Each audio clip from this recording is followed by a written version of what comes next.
Dust hung in the stagnant air of Oakhaven, a permanent haze that tasted of dried earth and bitter resignation.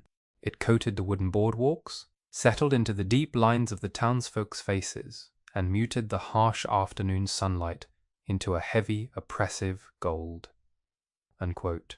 The town was a place that did not easily forgive weakness, nor did it welcome those who arrived with nothing but the clothes on their backs and a shadow over their eyes.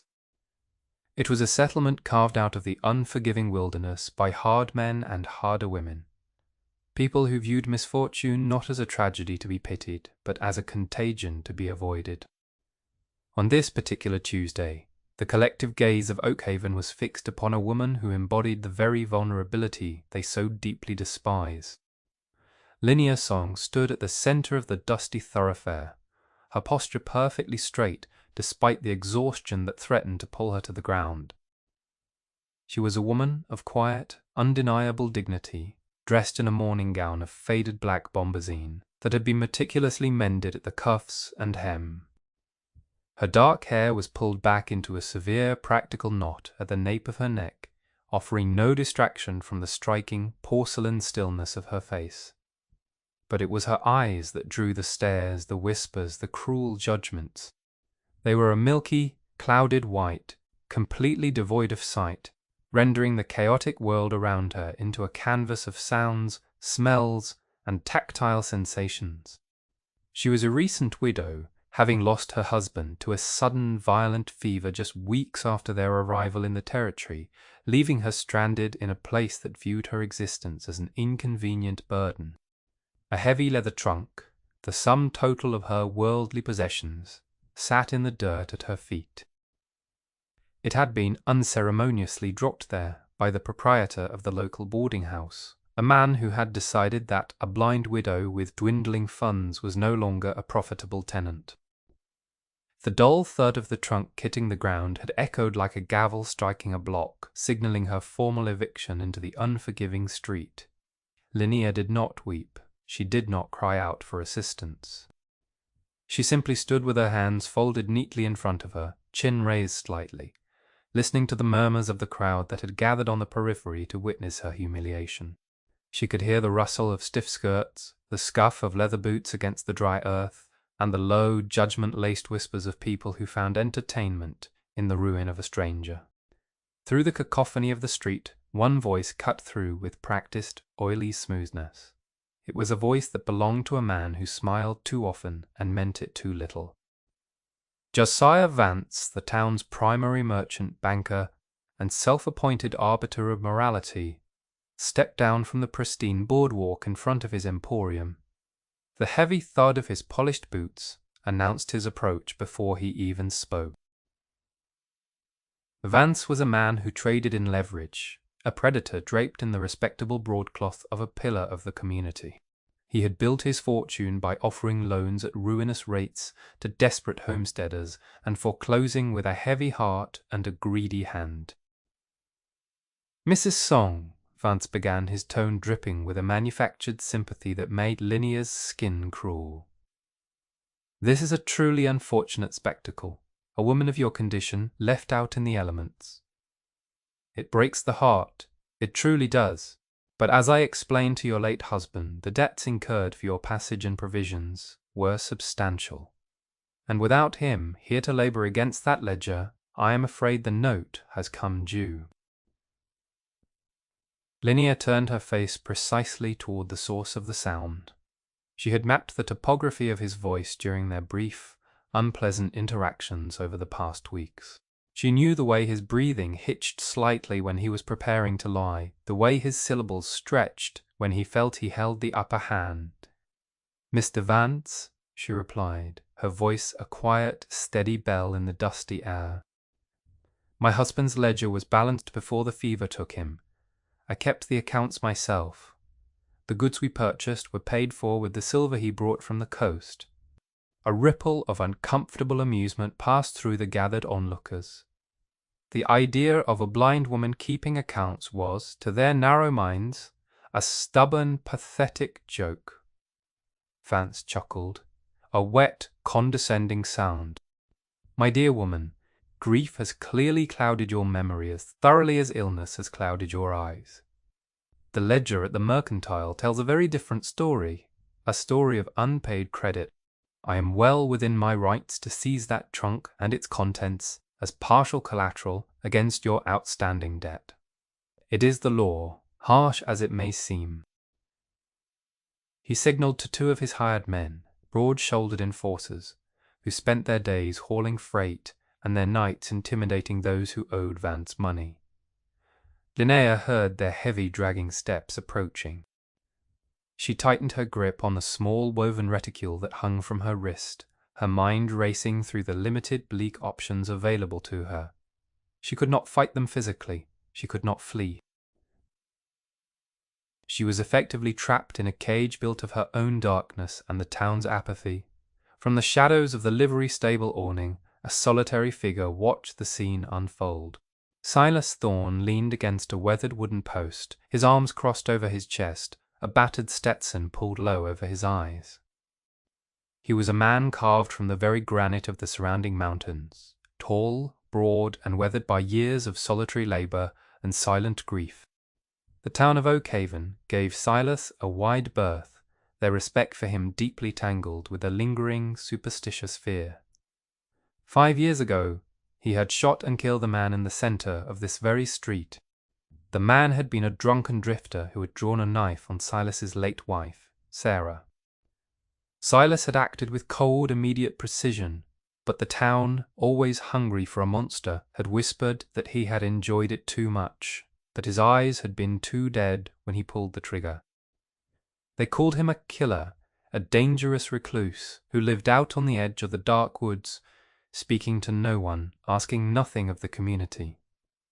Silas did not care what they called him. The high fences he had built around his heart and his land were designed to keep the world out, to protect the quiet, ordered solitude he had cultivated since Sarah's passing. He preferred the company of horses, the predictable silence of the pines to the treacherous, shifting loyalties of men. Yet, as he watched Josiah Vance advance upon the blind woman, a familiar, cold anger began to uncoil in his chest. He recognized the mechanics of Vance's cruelty. It was the same cowardly predation that he had seen 100 times before, the strong leveraging the weak under the guise of legal right. He watched the woman, Linnea. He noted the way she did not flinch when Vance's men stepped close to her. He saw the rigid set of her shoulders, the absolute lack of panic in her posture. She was terrified, he knew that much, but she refused to give them the satisfaction of seeing it.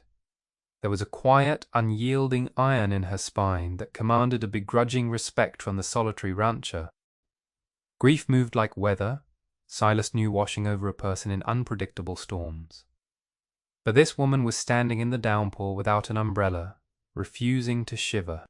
As one of Vance's men reached out to grab the handle of the leather trunk, the sharp, metallic click of a spur scraping against wood cut through the murmurs of the crowd. Silas pushed off the awning post. He did not hurry. His gait was deliberate, measured, the slow, heavy stride of a man who owned the ground he walked upon. The crowd parted instantly, the townsfolk stepping back, pulling their skirts and coats away as if his very proximity were dangerous. The whispers died in their throats, replaced by a tense, suffocating silence. Silas stopped a few feet from Vance. He did not look at the banker immediately. Instead, his dark, quiet eyes settled on Linnea. He took in the details of her face, the exhaustion etched around her sightless eyes, the stubborn set of her jaw. Then, he shifted his gaze to the heavy trunk, and finally, to Vance. "Let the trunk be, Josiah," Silas said. His voice was a low rumble, devoid of inflection, a statement of fact rather than a request. Vance blinked, his confident smile faltering for a fraction of a second before he reassembled it into a mask of polite irritation. "Silas, we so rarely see you in town. This is a matter of business, I assure you. A simple collection of a lawful debt." "A debt?"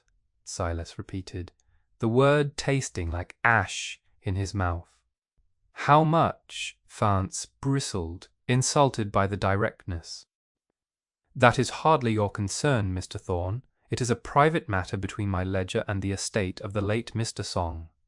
"I asked a question," Silas said, taking one half-step forward. It was a minimal movement, but it carried the weight of a falling tree. The two hired men nervously stepped back from the trunk.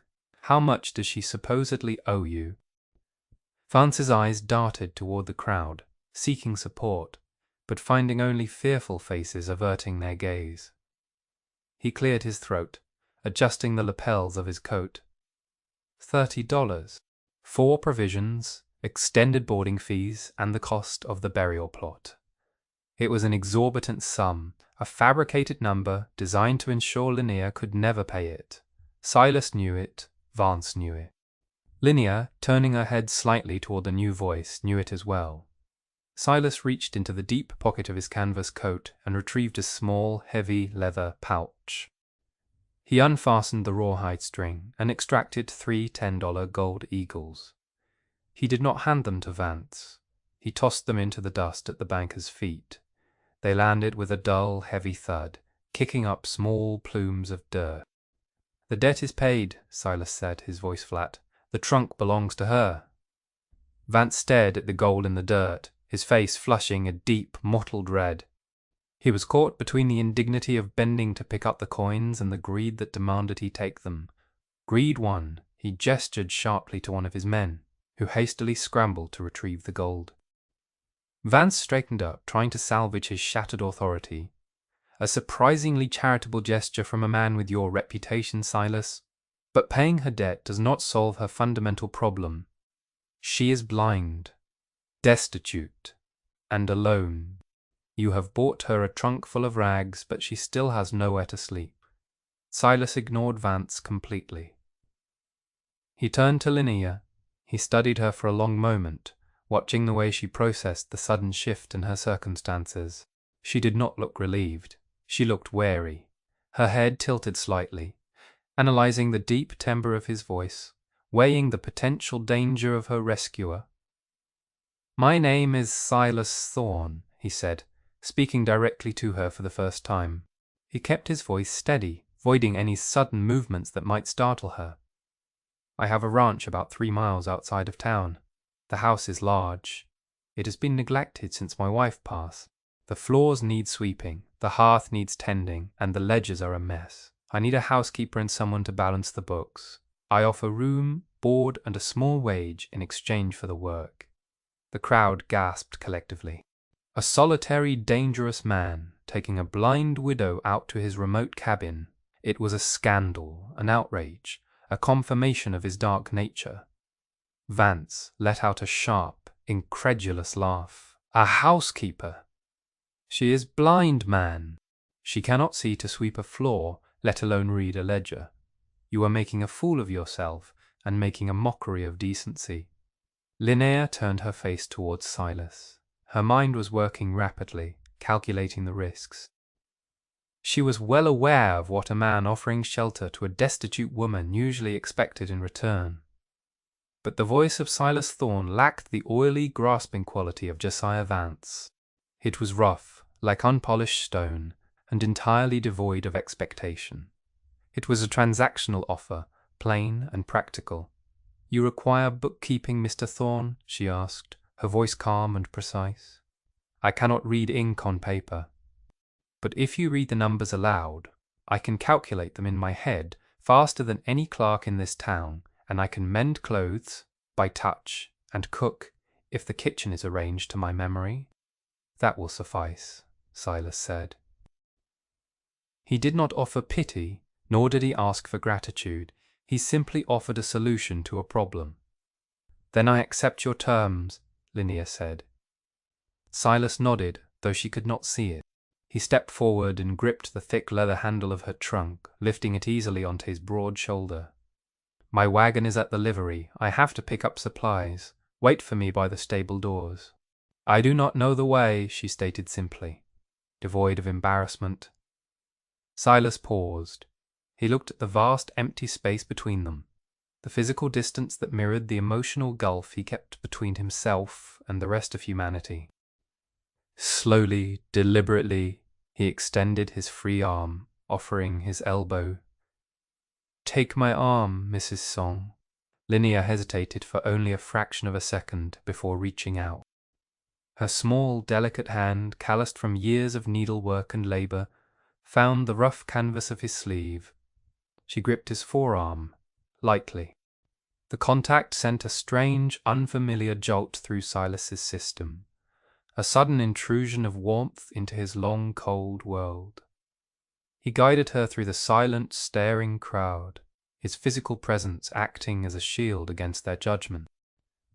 By the time the wagon was loaded with sacks of flour, beans, and coffee, the sun had dipped below the jagged peaks of the western mountains, plunging the valley into a deep, bruised twilight. The journey to Silas's ranch required passing through the dense ancient pine forest that bordered the town, a place the locals avoided after dark, filled with shadows and the haunting calls of nocturnal predators. Silas helped Linnea onto the wooden bench of the wagon. As he climbed up beside her and took the reins, the silence between them stretched, thick and heavy. The wagon lurched forward, the wooden wheels grinding against the rocky trail. The town of Oakhaven faded behind them, replaced by the towering, oppressive darkness of the woods. "They call you a killer," Linnea said suddenly. Her voice was conversational, lacking accusation, simply stating a fact she had gleaned from the whispers in the street. Silas's jaw tightened. He stared at the dark path ahead, illuminated only by the pale light of a rising half-moon. "They call me many things. Most of them are born of fear and boredom." "Did you kill a man?" she pressed, her sightless eyes turned toward the trees. "Yes," Silas answered. He did not elaborate. He offered no justification, no defense. It was a fact, a heavy stone he carried in his pocket, unhidden but unexplained. Linnea absorbed this information in silence. She felt the sway of the wagon, listened to the rhythmic clopping of the horses' hooves, the creak of the leather harness. The air grew cooler as they entered the deep woods, carrying the scent of pine needles, damp earth, and impending frost. "I am blind, Mr. Thorne," she said quietly, "but I am not foolish." A man who kills for pleasure or greed does not pay a stranger's debt and offer her a job. He takes what he wants and leaves the rest to rot. I will trust my ears and my hands over the gossip of idle people. Silas looked at her, truly looked at her. In the dim light, her face was a study in serene resilience. She was entirely at his mercy in the middle of a dark forest, riding beside a man known for violence. Yet she sat with her hands relaxed in her lap, her breathing even. She possessed a courage that he found profoundly unsettling and deeply admirable. "We will be there soon," he said, the gruffness in his voice softening just a fraction. The arrangement began the next morning. Silas's home was a sprawling, sturdy log structure, built with care but neglected in the years since his wife's death. Dust coated the surfaces, the windows were grimy with weather, and the hearth was a chaotic mound of cold ashes. Linnea did not complain. She asked Silas to walk her through the house, detailing the exact location of every piece of furniture, every doorway, the stove, the pump, and the woodpile. She moved slowly at first, her hands trailing along the rough-hewn walls, mapping the geography of her new world into her memory. Within 3 days the transformation was undeniable. Silas would return from the pastures at dusk to find the heavy scent of stew simmering on a clean stove. The floors were swept clean of dirt and pine needles. His torn work shirts were neatly stacked on his bed, the rents repaired with tiny, practically invisible stitches. Linnea moved through the cabin with a haunting grace, her steps measured, her hands always knowing exactly where to reach. She did not bump into tables, she did not drop plates. She had built a mental architecture of the space that was as solid as the logs themselves. Their interactions were sparse, defined by utility. Silas was a man of few words, and Linnea respected the silence. They communicated through the practicalities of survival. He brought in firewood, she baked bread, he slaughtered a chicken, she plucked and roasted it. But beneath the silence, a quiet observation was taking place. Silas watched the way she worked, the focused intensity on her face as she kneaded dough or sorted beans by touch. He admired her competence, the sheer undeniable utility of her presence. She was not a burden, she was a partner in the endless labor of homesteading. The true test of their arrangement came at the end of the first week, when Silas brought out the heavy leather-bound ledger. He sat at the rough wooden table, the light of a single kerosene lamp casting long shadows across the room. Linnea sat across from him, her hands resting on a wooden abacus she had retrieved from her trunk, a final gift from her father before she had crossed the ocean. "Mr. Vance handles the sale of my cattle and the purchase of my winter supplies," Silas explained, opening the book. "He keeps the master ledger in town. He sends me these copied sheets every quarter. I am not a man of letters. I can read the numbers, but the tallies always seem to leave me with less than I expect. I have always assumed it was the cost of doing business." "Read the entries to me," Linnea instructed, her fingers resting lightly on the wooden beads of the abacus. "Date, item, amount, and the final tally he claims." Silas began to read. His voice was slow, stumbling occasionally over Vance's elegant, looping handwriting. As he spoke, Linnea's fingers flew across the abacus with a speed that blurred in the lamplight. The sharp clack-clack of the wooden beads provided a rhythmic counterpoint to Silas's deep voice. She did not interrupt him. She simply listened, calculated, and stored the sums in her mind. After an hour, Silas closed the ledger. "That is the last quarter Vance claims. My account is drawn down to a balance of $40, which he is holding against the spring seed purchase." Linnea sat perfectly still, her hands resting flat on the table. The silence stretched, filled only by the crackle of the fire in the hearth. "Mr. Thorne," she said, her voice dropping to a serious, dangerous register, "Josiah Vance is a thief." Silas leaned back in his chair, the wood groaning in protest. "Explain! The math is elegant, designed to confuse a man who does not look closely," she said, tapping the table for emphasis. "He inflates the cost of your supplies by a margin of 5% on every third entry. It is small enough to seem like a fluctuation in market price. Conversely, when he records the sale of your cattle, he subtracts a transport and holding fee that changes based on the total sale, always ensuring it shaves off exactly 10% of your profit before the final tally. According to the numbers you just read, your balance should not be $40, it should be $462. Silas stared at her, the magnitude of the betrayal sinking in. Years of hard labor, of freezing winters and sweltering summers, siphoned away into the pockets of a man who smiled and called him a neighbor. The cold anger returned, sharper this time, honed by the precision of Linnea's discovery. "You are certain of this?" he asked. "I am certain," she replied. "Numbers do not lie, Mr. Thorne. Only the men who write them do. Silas," he corrected quietly, "if we are to be partners in this fraud, you should call me Silas." A faint, fleeting smile touched Linnea's lips, the first he had seen since she arrived.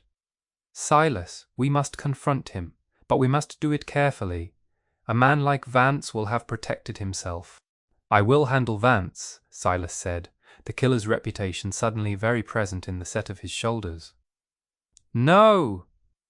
Linnea countered sharply. "If you use violence, you prove them right. You become the monster they created. You will hang, and Vance will keep your money and your land. We will fight him with his own ledger. We will expose him in the light."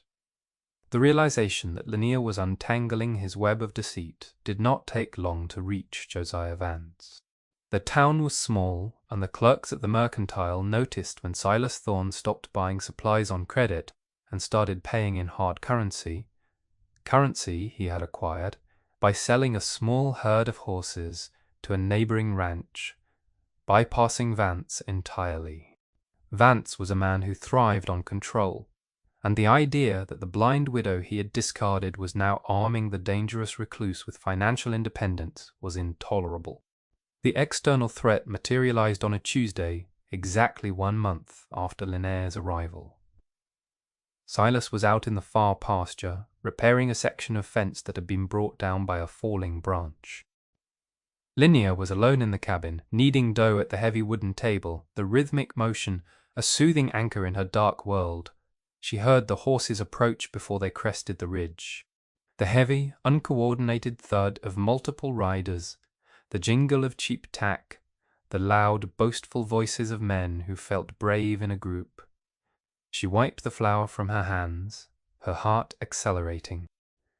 She moved to the heavy oak door, sliding the thick iron bolt into place with a solid clunk. She then walked to the window, though she could see nothing, positioning herself to listen. "Mrs. Song," Vance's voice rang out, amplified by the hollow acoustics of the yard. "Open the door. We have business regarding the property." "State your business from the yard, Mr. Vance," Linnea called back, her voice projecting clearly through the closed window. "Silas is not here, and I do not entertain guests." Vance chuckled, a sound that made the hair on Linnea's arms stand up. "Silas Thorne's absence is precisely why I am here. It has come to my attention that the deed to this land which Mr. Thorne used as collateral for a loan 3 years ago is in default. I am here to post the notice of foreclosure. It was a lie. A desperate, bold-faced lie designed to force a confrontation, to intimidate her into leaving, or to goad Silas into a violent reaction that would see him arrested. Linnea knew the ledger. There was no loan against the land. "You are trespassing, Josiah Vance," Linnea warned. "There is no such note, and you know it. Leave this property before the owner returns." "Break the door," Vance ordered, his voice dropping its pleasant veneer, revealing the ugly, desperate greed beneath. Linnea backed away from the window. She heard the heavy thud of a boot against the solid oak. The door shuddered, but held. She moved swiftly to the fireplace, her hands finding the heavy iron poker. It was a meagre weapon against armed men, but she would not cower in a corner. A second kick, heavier this time, splintered the wood near the hinges. The door flew open, crashing against the interior wall. Heavy boots tramped onto the clean floorboards.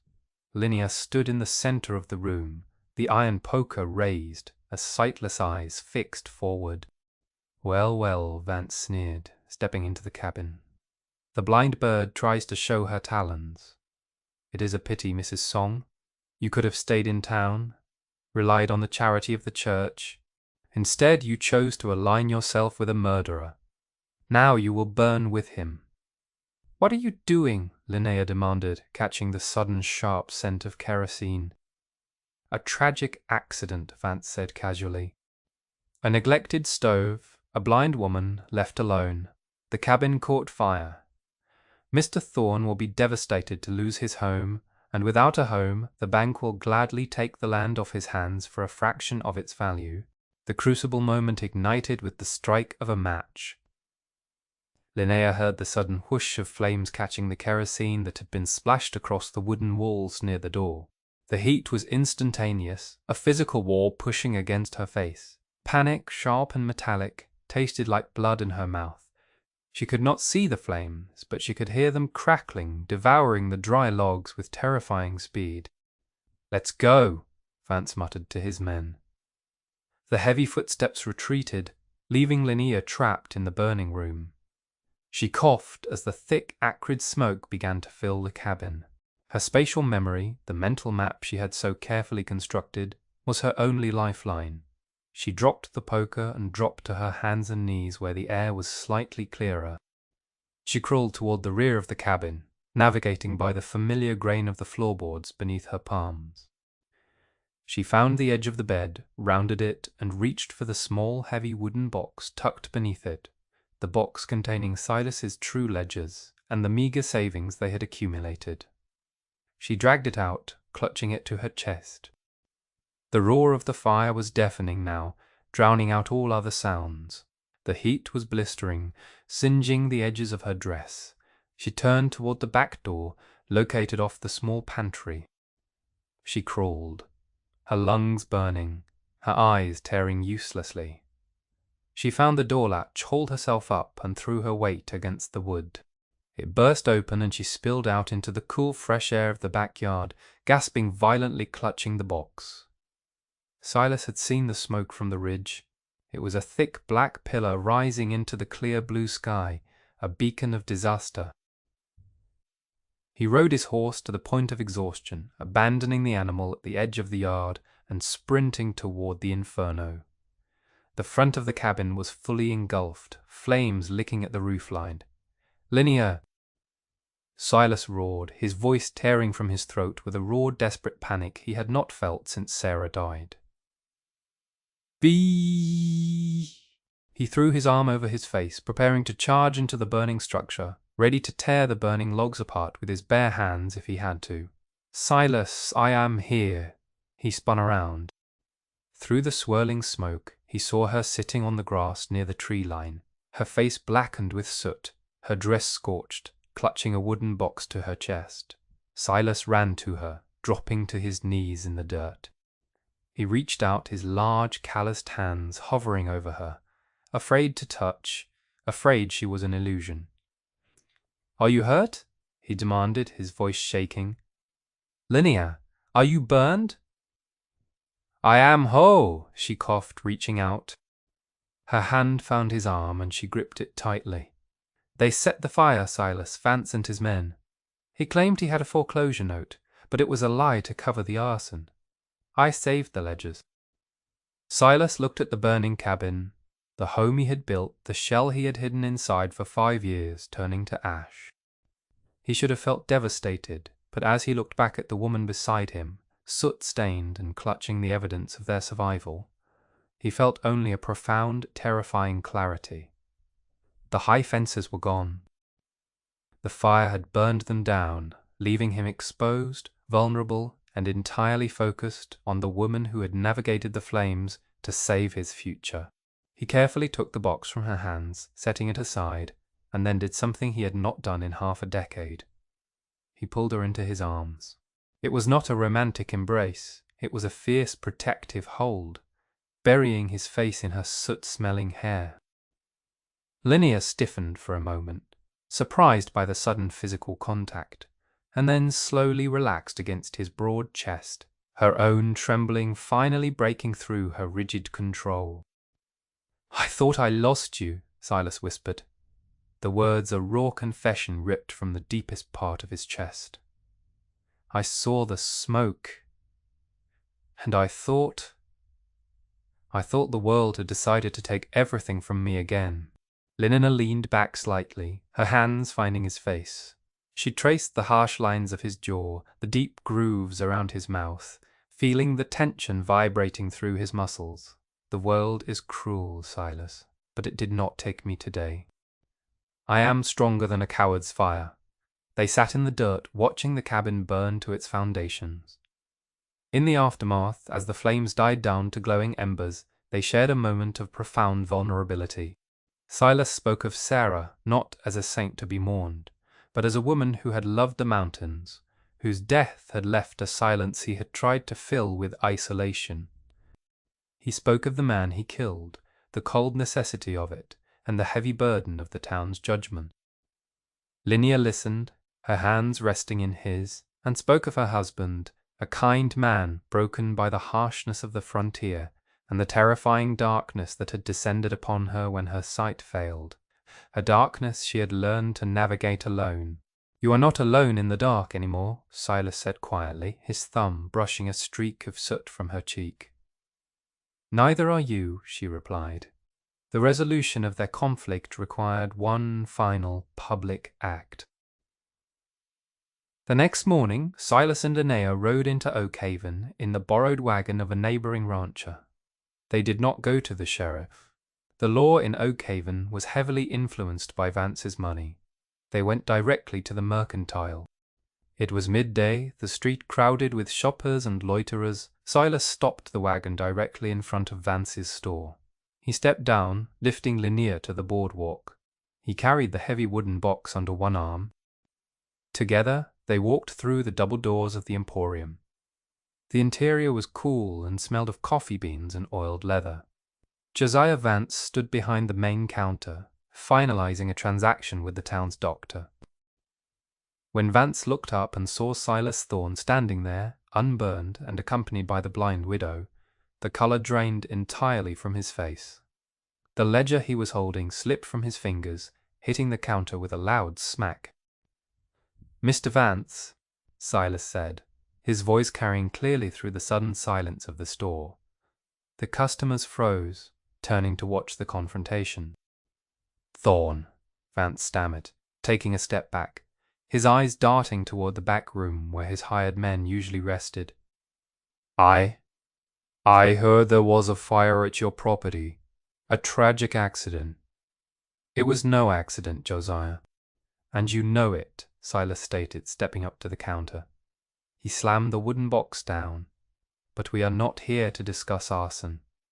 We are here to discuss theft." Silas opened the box and pulled out his own ledgers, placing them next to Vance's master book. He then turned to Linnea. She stepped forward, her posture erect, her sightless eyes fixed on the space where she knew Vance was standing. "Josiah Vance," Linnea began, her voice ringing with absolute authority. "For 3 years, you have systematically defrauded Silas Thorne. You have inflated supply costs by 5% and deducted fraudulent transport fees of 10% on every cattle sale. You have done this to dozens of homesteaders, assuming they lacked the education or the attention to catch your theft."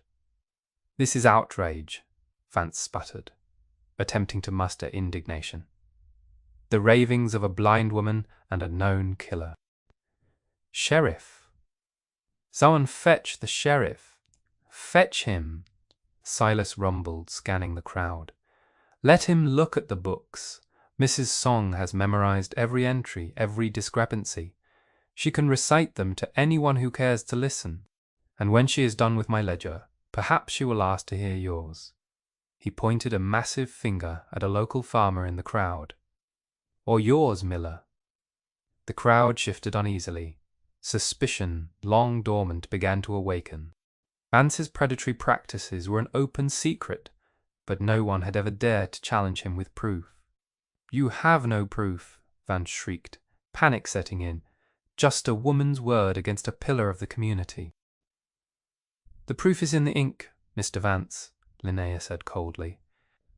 "If you refuse to allow the town council to audit your master ledger against the homesteaders' copies, you prove your guilt. And if you attempt to destroy the ledger, Silas will ensure you do not leave this town alive. The choice is yours. Face the law or face him."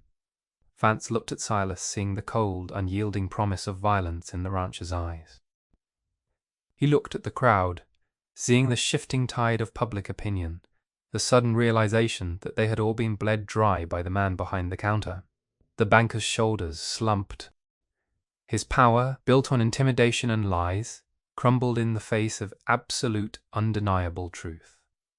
The pillar of the community had been reduced to a frightened, exposed fraud. By evening, Vance was in the sheriff's custody, the town council having seized his books for a full audit.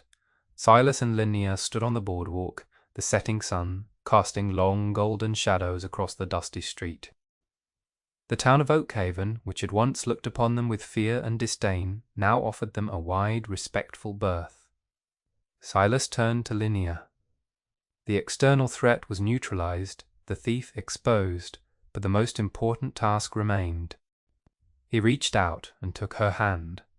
His grip was firm, calloused, and immensely comforting.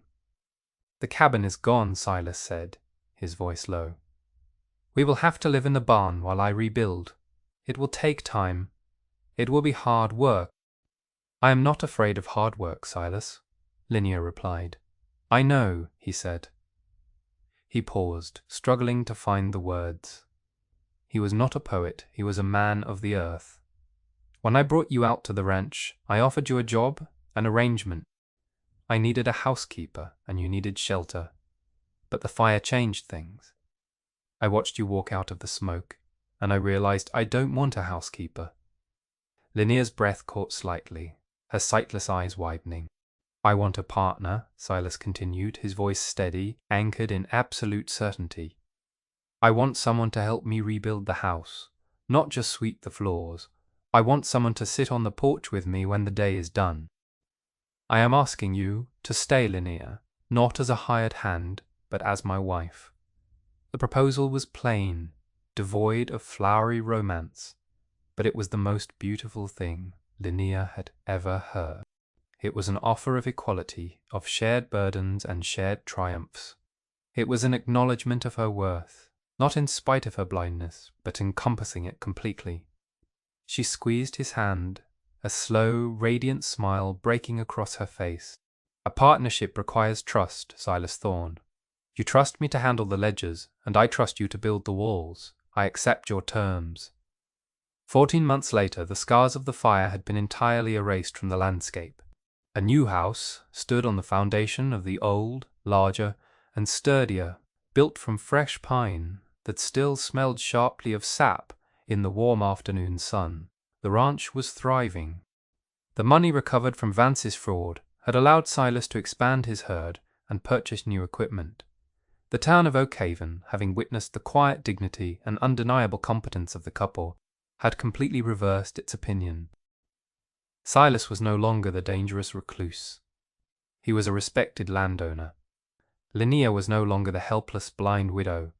She was the sharpest mind in the valley, a woman whose advice was sought by farmers and merchants alike.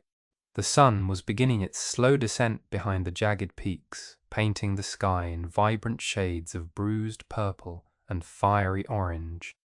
Silas sat in a heavy wooden rocking chair on the wide covered porch he had built specifically for this purpose. The rhythmic creak of the chair was a soothing metronomic sound in the quiet evening air. The screen door opened and Linnea stepped out onto the porch. She carried a tray with 2 steaming mugs of coffee. She navigated the space with absolute confidence, her movements fluid and precise. She handed one mug to Silas, her fingers brushing his in a familiar, affectionate gesture before taking a seat in the chair beside him. "The new foal is standing," Silas rumbled, taking a sip of the dark, bitter coffee. "Strong legs. He will be a good runner." "We should name him Justice," Linnea suggested, a hint of dry amusement in her voice, considering how his purchase was funded. Silas chuckled, a deep rumbling sound that still brought a smile to Linnea's face. "Justice it is." They sat in comfortable silence, listening to the wind rustle through the pines and the distant lowing calls of the cattle settling in for the night. The high fences Silas had built to keep the world out were gone, replaced by a life that was open, shared, and deeply rooted in the soil. Linnea reached across the space between their chairs, finding his hand in the fading light. Silas's large fingers closed over hers, a silent, enduring promise. They had walked through the dark woods together, relying on each other when the world offered nothing but fire and judgment. And they had emerged on the other side, building a lasting, quiet peace from the ashes.